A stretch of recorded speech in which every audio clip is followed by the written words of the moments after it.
بچوں، آج کی ہماری کہانی ہے جیسی کرنی ویسی بھرنی۔ کہانی شروع کرنے سے پہلے جلدی سے میرے چینل کو سبسکرائب کریں تاکہ اس طرح کی نئی نئی ویڈیوز دیکھنے کو ملے۔ ایک مرتبہ کی بات ہے کہ جہاں سب پرندے بہت سکون کی زندگی گزار رہے تھے، انہی پرندوں میں ایک کوا تھا جو خود کے کالے رنگ کو بہت ناپسند کرتا تھا، اور وہ اپنی کوا برادری سے بھی بہت تنگ تھا۔ وہ سوچتا تھا کہ سب پرندے اتنے پیارے ہیں، ان کے اتنے پیارے پیارے رنگ ہیں، جبکہ اس کے پاس ایک ہی رنگ ہے، وہ بھی کالا۔ وہ مور کی طرح خوبصورت بننا چاہتا تھا۔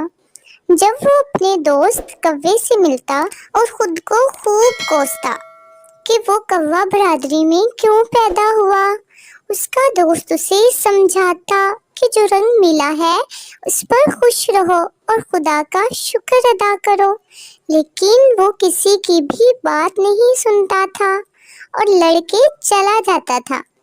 ایک دن اسے ایسے ہی جب کوا منہ بنا کر اڑ رہا تھا تو اسے زمین پر مور کے پنکھ ملے۔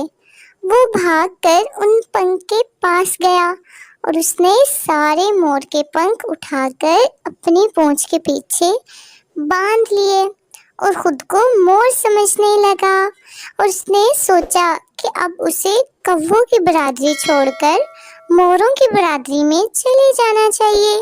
یہ سوچ کر وہ جلدی سے کووں کے سردار کے پاس گیا اور غصے سے کہا، نہیں رہنا اب مجھے کوا برادری میں سردار، جیسے کہ آپ دیکھ رہے ہیں کہ میں مور بن گیا ہوں، تو میں یہ برادری چھوڑ کر موروں کی برادری میں شامل ہونے لگا ہوں۔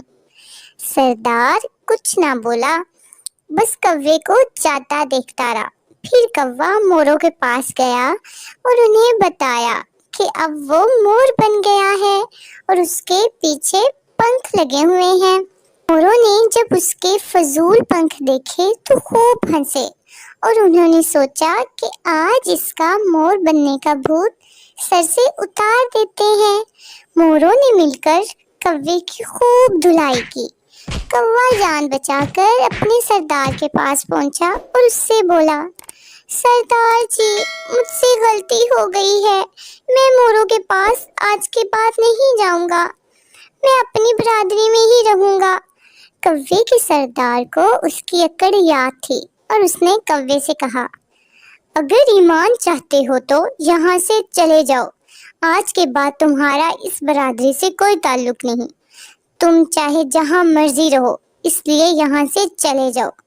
اب بیچارہ کوا نہ موروں کی برادری میں شامل ہو سکا، نہ ہی اپنی برادری کا رہا۔